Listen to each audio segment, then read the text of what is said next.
अस्सलाम वालेकुम नाज़रीन, ग़ुफ़रान फ्रॉम क्रिकेट हाज़िर है। और आपको पता है न्यूज़ीलैंड और पाकिस्तान के दरमियान फाइनल ट्राई सीरीज़ का हुआ, जिसमें न्यूज़ीलैंड ने पाकिस्तान को 5 विकेट से हरा दिया विद 28 बॉल्स टू स्पेयर।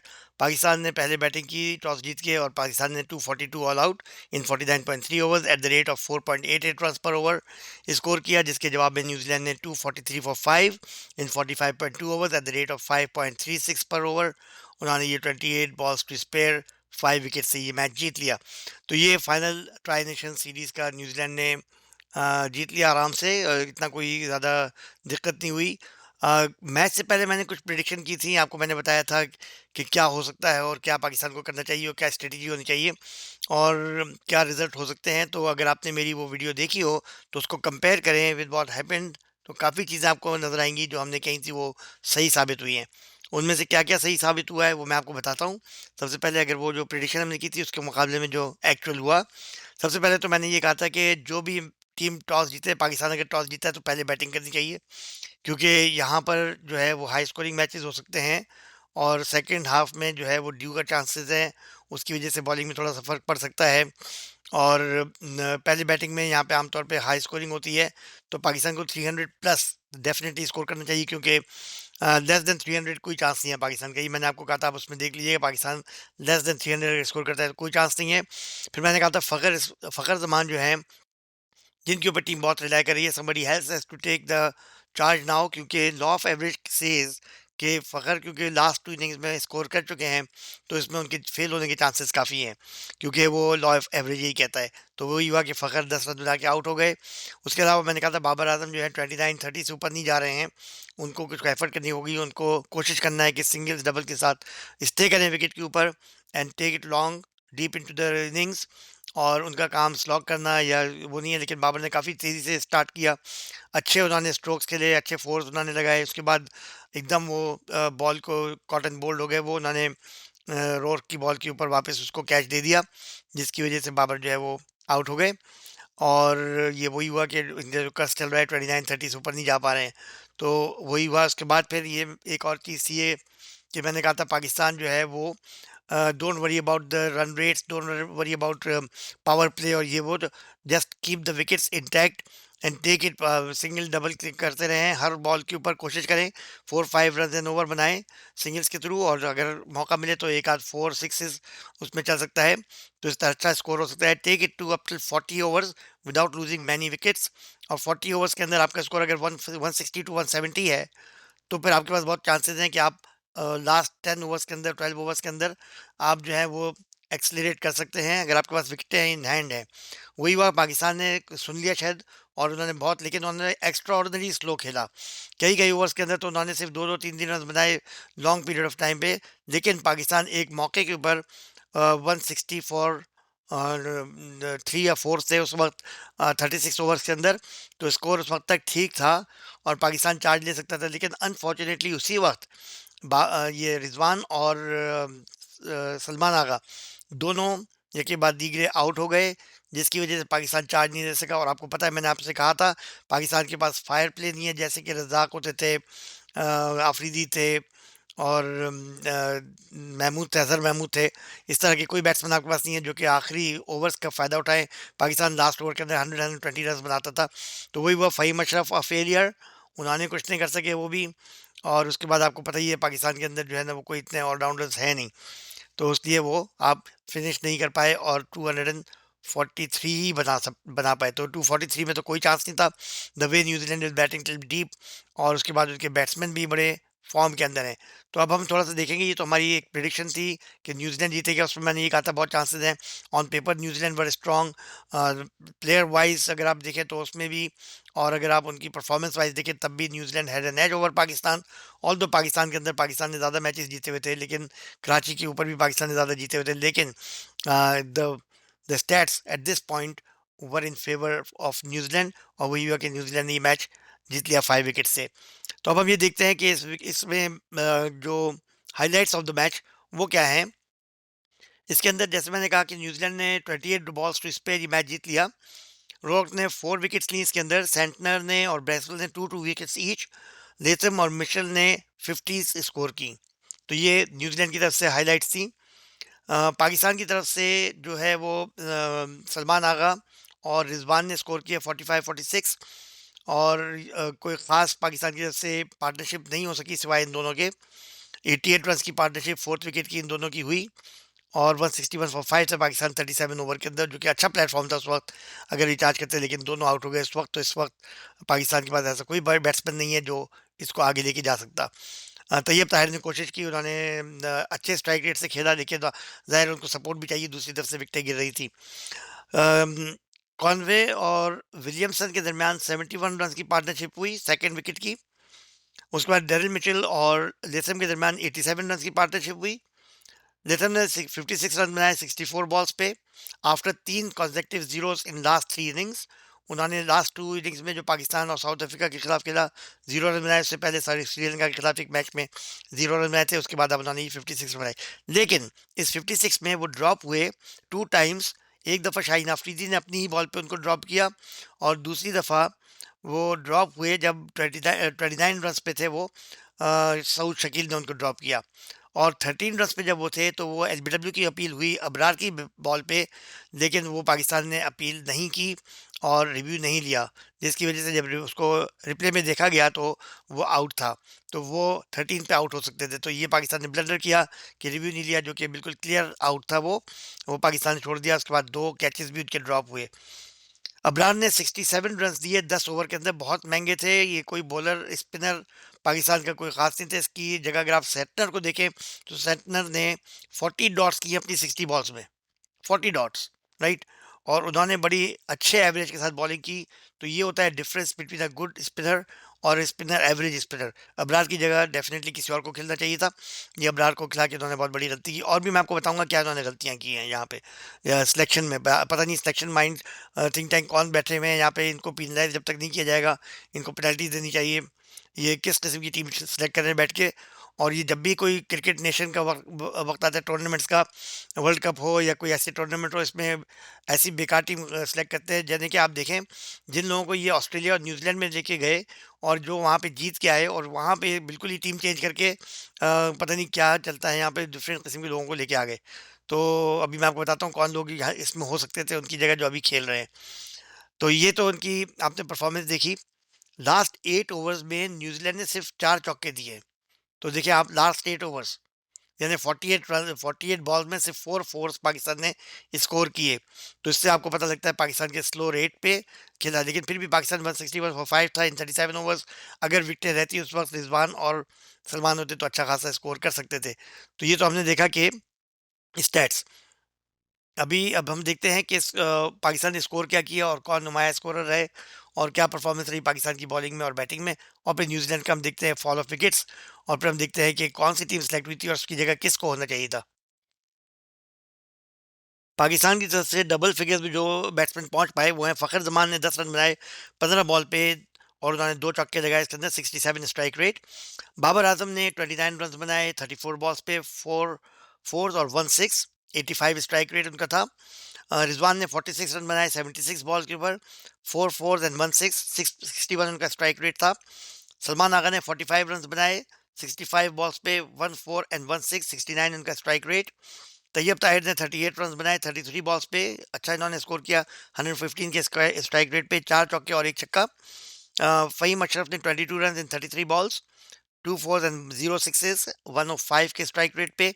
और नसीम शाह ने 19 रन बनाए 17 बॉल्स के ऊपर, 1 4 एंड 1 6, 112 के स्ट्राइक रेट के ऊपर। तो एक्स्ट्राज इसमें 16 थे। पाकिस्तान ने 19 फोर्स और 5 सिक्सेस लगाए। तो अभी देखें 19 फोर्स और 5 सिक्सेस। अभी हम देखेंगे कि न्यूजीलैंड ने कितने इसमें स्कोर किए हैं। तो इसमें न्यूजीलैंड की तरफ से जो बॉलिंग हुई, रोक ने 43 रन देके 4 wickets at the rate of 4.5 run पर ओवर। ब्रेसवेल ने 38 फॉर 2, 3.8 रन पर ओवर। देखिए कितना शानदार इनका वो है एवरेज। और सेंटनर ने जो कि स्पिनर है 20 फॉर 2 इन 2.0 रन पर ओवर। तो ये होती है बॉलिंग, जो कि स्पिनर्स दूसरे लोगों के, हमने स्पिन पिच बनाई है और हमारे स्पिनर्स इसमें बिल्कुल इनफेक्टिव हैं, और उनके स्पिनर्स में इसमें काम किया। तो अब देखते हैं कि न्यूजीलैंड की जो बैटिंग थी उसमें क्या परफॉर्मेंस रही और पाकिस्तानी बॉलर्स की क्या परफॉर्मेंस रही। तो उसके लिहाज से हम स्टैट्स देखते हैं। न्यूजीलैंड की तरफ से नुमाया स्कोर जो थे वो कॉनवे ने 48 रन बनाए 74 बॉल्स पे, 5-4-0-6 से 65 स्ट्राइक रेट। विलियमसन ने 34 रन बनाए 49 बॉल्स के ऊपर, 3 फोर्स एंड 1 सिक्सेस और 69 उनका स्ट्राइक रेट था। डैरेल मिचेल ने 57 रन बनाए 58 बॉल्स में, 6 फोर्स एंड 0 सिक्सेस, 98 उनका स्ट्राइक रेट। टॉम लेथम ने 56 रन 64 बॉल्स के ऊपर, 5 फोर्स 0 6, 87 उनका स्ट्राइक रेट। और ग्लेन फिलिप्स ने 20 रन्स इन 17 बॉल्स, 2 फोर्स और 0 sixes, 118 strike rate. Extras Pakistan 21 दिए, उन्होंने 22 फोर्स और 1 6, पाकिस्तान ने 5 छक्के लगाए थे, उन्होंने एक छक्का लगाया सिर्फ। उन्होंने 22 फोर्स लगाए, पाकिस्तान ने 19 फोर्स लगाए। अगर हम उसको देखेंगे अभी फॉल ऑफ विकेट, तो पाकिस्तान ने काफ़ी अच्छा कंट्रोल किया था, लेकिन जाहिर है रन इनफ नहीं थे। थोड़े रन और होते तो उनको प्रॉब्लम हो सकती थी। 5 विकेट्स गिर चुकी थी पाकिस्तान को, जैसे मैंने कहा था 300 से कम अगर है तो चांस नहीं है, क्योंकि न्यूजीलैंड ने आपने देखा उनमें 28 बॉल्स टू स्पेयर, तो अगर पाकिस्तान के 50 रन भी और होते, यानी कि नियर 300 से कम थोड़े से 290 टू 98 भी होते, तो पाकिस्तान ये मैच बचा नहीं सकता था, क्योंकि उनके पास अच्छी खासी बॉलें अभी भी बाकी थी और उन्होंने जो है पाकिस्तान के ऑब्वियसली स्कोर के लिहाज से पेश किया, वरना they could have played much faster as well, जैसे कि आपको पता ही है। तो इस लिहाज से 300 से कम में कोई चांस नहीं था पाकिस्तान का, तो उन्होंने नहीं अवेल किया उसको, तो उसका ये रिजल्ट आया है। अच्छा, इसमें पाकिस्तान की जो बॉलिंग थी, शाहीन आफरीदी ने 45 फॉर 1, 45 रन देके एक विकेट, 5 रन पर ओवर के लिहाज से। नसीम शाह ने 43 फॉर 2, 5.3 रन पर ओवर। अबरार ने 67 फॉर 1, 6.7 रन पर over. Salman Agha 45 for 1, 4.5 run पर ओवर। खुशदिल शाह 6 ओवर्स कराए उन्होंने, 22 run for no wicket, 3.7 run पर ओवर। और फ़हीम अशरफ ने 2.2 ओवर्स कराए, 16 रन नो विकेट, 6.8 रन पर ओवर के लिहाज से। तो आपने ये देखा पाकिस्तान की जो बॉलिंग परफॉर्मेंस थी, इसमें कोई ऐसा विकेट टेकिंग बॉलर या मैच फिनिशिंग विनिंग बॉलर इसमें कोई नहीं नज़र आता। शाहिद आफरीदी भी अच्छा खासे रन लीक कर रहे हैं, शुरू में अच्छी बॉलिंग करते हैं, फिर मिड ओवर के अंदर या डेथ ओवर्स के अंदर इनका परफॉर्मेंस इतनी ज़्यादा अच्छी नहीं है। अब हम ये देखते हैं, बाबर आजम ने इस मैच के दौरान 6000 रन कंप्लीट किए अपने ओडीआई के, और वो हाशिम आमला के साथ 123 इनिंग्स के अंदर 6000 रन करने वाले नंबर 1 नंबर 2 बैट्समैन बन गए हैं। कोहली नंबर 3 पे आ गए, उन्होंने 136 इनिंग्स में ये फीट अंजाम दिया था।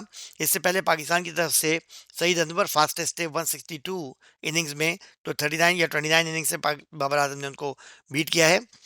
Babar Azam also fastest to 5000 ODIs हैं, उन्होंने 97 इनिंग्स में 5000 रन बनाए, जो fastest in the world.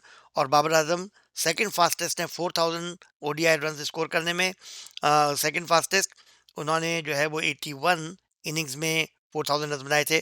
Hashim Amla is better than him, तो हाशिम आमला के बाद बाबर आजम सेकंड है वहाँ पे। तो ये एक फीट उन्होंने बाबर आजम ने अचीव किया। पावर प्ले का हम देखते हैं, पावर प्ले जो होता है 1 to 10, पहला पावर प्ले 1 to 10 ओवर्स, उसमें पाकिस्तान 48 फॉर 2 था, New Zealand 45 for 1। Second power play जो कि 10.1 ओवर से लेके 40 ओवर्स तक होता है, उसमें पाकिस्तान 133 फॉर 3 था, न्यूजीलैंड 159 फॉर 3। यहाँ पे थोड़ा सा डिफरेंस आया, 159 फॉर 3। पावर प्ले 3 में 40 जो कि 40.1 ओवर से लेके 50 ओवर्स तक होता है, उसमें पाकिस्तान 61 फॉर 5 और न्यूजीलैंड 39 फॉर 1। इस दौरान मतलब 10 ओवर्स के अंदर जितना स्कोर था।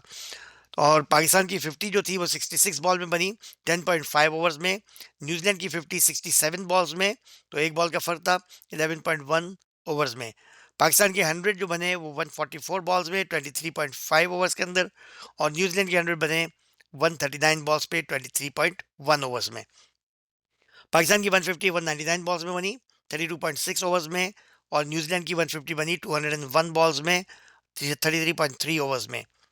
पाकिस्तान के 200 रन बने 259 बॉल्स पे 42.6 ओवर में, और न्यूजीलैंड के 200 बने 239 बॉल्स पे 39.5 ओवर्स में।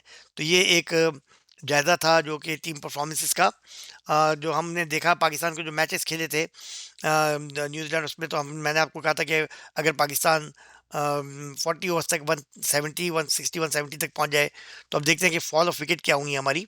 फॉल ऑफ विकेट हुई पाकिस्तान की सबसे पहले 1 for 16 3.5 ओवर्स में, 3.5 ओवर के अंदर ये फ़खर जमान की विकेट गिरी थी। 1 for 16 रन उनकी गिरी थी, 1 for 5 रन 1.2 ओवर के अंदर। पाकिस्तान की सेकंड विकेट गिरी 2 for 46 हो गया 2.3 ओवर्स के अंदर। सऊद शकील आउट हुए थे, उनकी 2.7 2 फॉर 76 था 17.2 ओवर के अंदर। पाकिस्तान की 3 फॉर 54 हुई 11.5 ओवर्स में जब बाबर आउट हुए। उनकी थर्ड विकेट गिरी 108 रन पे 24.2 ओवर्स के अंदर। पाकिस्तान की फोर्थ विकेट गिरी 142 रन पे जब रिजवान आउट हुए 31.5 ओवर्स में। 31.5 ओवर्स में 142 रन। उसके बाद फिर रिजवान के बाद आउट हुए सलमान आगा। उस वक्त स्कोर था 161 फॉर 5 और 36.5। तो ये अच्छा खासा स्कोर जा रहा था, जो मैंने आपको कहा था कि 36 टू 35 टू 40 ओवर्स के अंदर अगर 161 वहाँ से प्लेटफॉर्म आपको मिल जाता है। But we had lost Rizwan and Salman, तो ये बड़ा झटका देगा पाकिस्तान को। तो जाहिर था उसके बाद तो पाकिस्तान का खुश दिल से तो आप कभी आज तक दिल नहीं खुश किया उन्होंने। तो इसके बाद आप देखें 6 विकेट आपकी गिरी 195 पे। तैयब ताहिर ने अच्छी कोशिश की, लेकिन जाहिर है वो इतना ज़्यादा अभी एक्सपीरियंस नहीं है। 41.5 ओवर्स में तैयब ताहिर की विकेट गिरी 6 फॉर 195। 7 फॉर 200, पाँच रन के बाद खुशदिल शाह शाह आउट हुए 43.1 ओवर में। आज तक परफॉर्मेंस नहीं करके दिया, पता नहीं किस लिए उनको खिलाया गया। एक डिस्कार्डेड लोगों को वापस बुला के Faheem Ashraf, Khushi Shah, what are they trying to prove, they did not take them to Australia and South Africa Zimbabwe tour पे, और यहाँ पे उनको लाके खड़ा कर दिया। Why? No, is there anybody to question? No one. उसी तरह फिर शाहीन अफरीदी आउट हुए 8 विकेट 202 पे 43.6 ओवर में। फ़हीम अशरफ आउट हुए 49.1 ओवर के अंदर। और फिर 10 फॉर 242 नसीम शाह आउट हुए 49.3 ओवर में। तो आपने देखा फॉल ऑफ विकेट जो है वो पाकिस्तान का जो है रेगुलर इंटरवल्स के ऊपर होता रहा। जबकि ज़ाहिर है आप अगर आपके पास बैटिंग नहीं है तो फिर ज़ाहिर है आप कितना भी फास्ट स्कोर कर ले, आपकी विकेट अगर गिर जाएगी तो you will not be able to reach the target you are aiming for. तो ये अब देखते ही हैं कि इसमें जो सिलेक्शन हुई है, मुझे समझ में नहीं आता कि कौन लोग बैठे हुए हैं जो ये सिलेक्शन करते हैं और इनको कोई पूछने वाला नहीं है। इतनी इतनी लंबी तनख्वाहें ले रहे हैं, इतने पर्क्स ले रहे हैं, बड़ी बड़ी गाड़ियों में घूम रहे हैं, बस उनको यही है। They are not going out to find the talent. आपके पास अगर टैलेंट का पूल ऑफ टैलेंट नहीं है, आप उन्हीं लोगों में से दोबारा डिस्कार्डेड लोगों को लेके आ जाते हैं। What was the need of, आपने देखा कि कामरान गुलाम जो है वो नहीं परफॉर्म कर रहे, खुशदिल शाह परफॉर्म नहीं कर रहे, हसनैन ने आज तक विकेट टेकिंग बॉलर नहीं है, he run leaks run a lot. Abrar जो है वो he is not one day international commodity, जो है वो नहीं है। आपने इन लोगों को खिला दिया और आपने जो है वो कई लोगों को इग्नोर कर दिया इसके अंदर। इमाम का होना बहुत ज़रूरी था, he is a solid batsman. उस बेचारे ने हर वक्त प्रूव किया है, हिज एवरेज इज़ 50 प्लस। और उसने इतनी यंग एज के अंदर इतनी क्रिटिसिज्म झेली और उसके बावजूद ही केप्ट ऑन परफॉर्मिंग। लेकिन उसको पर्ची पर्ची का खिताब देके अब सिलेक्टर्स को पता नहीं क्या मसले हैं उसके साथ, तो वो उसको बाहर निकाल दिया। He and Fakhar Zaman are ideal open batsman for Pakistan. अगर वो नहीं तो शर्जील, शर्जील नहीं तो मोहम्मद हारिस। आपके पास इतनी चॉइसेस नहीं। Mohammad Haris is a good replacement for Saim Ayub, same style का प्लेयर है वो, एग्रेसिव प्लेयर है, you need that player. Mohammad Haris को लेकर आना चाहिए था। आप किस बेसिस के ऊपर लेके आ गए उसको कामरान गुलाम को और दूसरे लोगों को? आई आई डोंट नो, सर्चेस भी। तो ये पाकिस्तान की तरफ से जो है वो, इसके तो हैदर अली बेहतर होते अगर आप उसको ले आते, वो भी अच्छा खासा एक्सपीरियंस बैट्समैन है आपके पास। तो अब इसमें जो पाकिस्तान के जो बैट्समैन है इसके अंदर Rizwan, Babar, Fakhar, Saud Shakeel, Tayyab Tahir, Usman Khan. What was the reason for Usman Khan? आपने देखा कि उस्मान खान नहीं चल रहे तो आपने क्यों उसके गेम भी दिखलाया? उस्मान खान क्यों वहाँ पे आप थे? उसकी जगह शर्जील या मोहम्मद हारिस को होना चाहिए था। फ़हीम की जगह अब्बास आफरीदी सही हो सकते थे। अब्बास आफरीदी भी अच्छी खासी हिटिंग कर लेते हैं। फ़हीम अशरफ पहले से आपको पता है डिस्कार्डेड है वो। Abbas Afridi is a good swing bowler, अच्छी बॉलिंग करते हैं। खुश दिल की जगह आमिर जमाल को होना चाहिए था। Aamir Jamal is a good hitter, अच्छी बैटिंग कर लेते हैं, आपको प्रूव कर चुके हैं वो। और आमिर जमाल की बॉलिंग भी खुश दिल से बेहतर है। कम से कम इससे तो बेहतरी होती जो उन्होंने की है। अबरार की जगह नवाज़ को होना चाहिए था। Nawaz is a batsman as well. अगर आपको है तो इतनी जितने उन्होंने रन किए, नवाज़ इससे कम ही रन देते।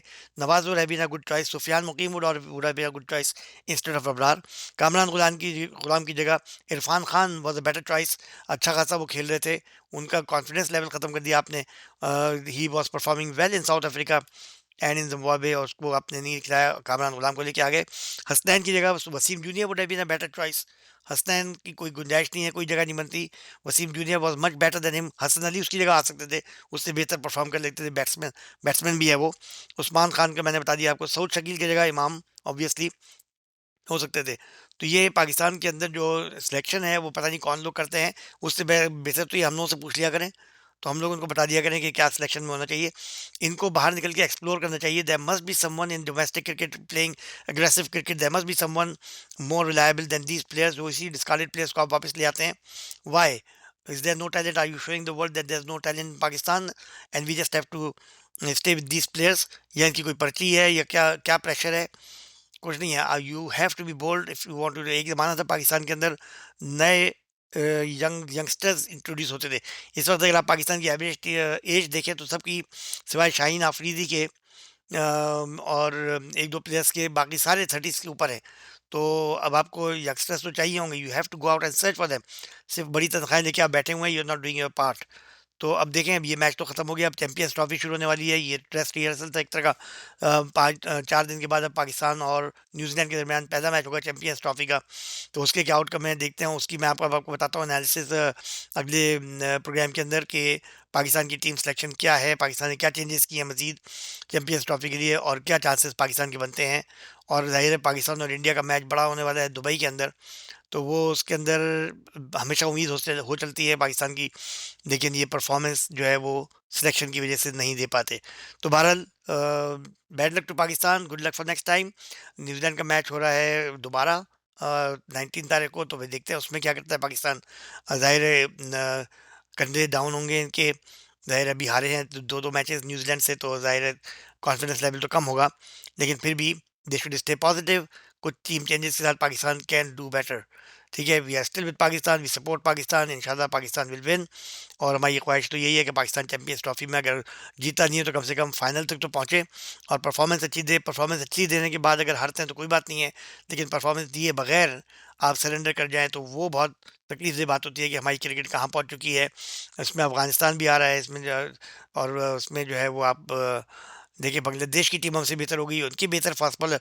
यानी एक ज़माने में हमारे पास फास्ट बॉलर होते थे, अब हम स्पिनर्स पिच बना के स्पिनर्स को खिला रहे हैं और एक फास्ट बॉलर खिला रहे हैं टेस्ट मैचेस के अंदर।